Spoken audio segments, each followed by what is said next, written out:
আজি মই মাছৰ আঞ্জা বনাবৰ কাৰণে এয়া পোস্ত আৰু মগজ পিছি লৈছো লগতে এয়া পিয়াজ আদা আৰু বিলাহী পিছি পেলাই ৰেডি কৰি ৰাখিছো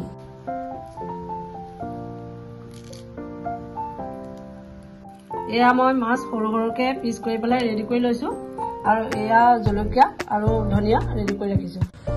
এয়া কেৰাহী পাতি মই তেল দিছো পিছে মই ইয়াতে এটা কথা কম মই ননষ্টিক কেৰাহীতকে লোহাৰ কেৰাহীতহে বনাই ভাল পাওঁ এখন ননষ্টিকৰ নিচিনা যদিও লোহাৰ কেৰাহীয়ে হয়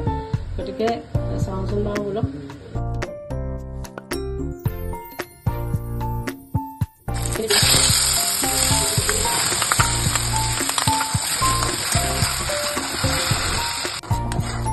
পিয়াজ বিলাহী আদা দিয়াৰ পাছত পোস্ত আৰু মগজখিনি দি ভাজি লৈছো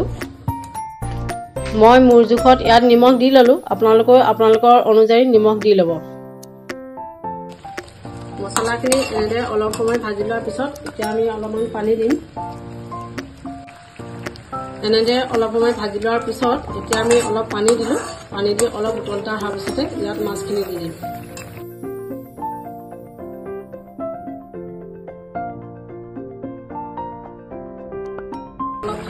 ছটিয়াই দিলো এতিয়া ৰন্ধাখিনি হৈ গৈছে এনেদৰে আমাৰ মাছৰ কাৰীটো খাবৰ কাৰণে ৰেডি হৈ গ'ল গতিকে খুবেই ইজি হয় গতিকে আপোনালোকে চাবচোন মই চেষ্টা কৰি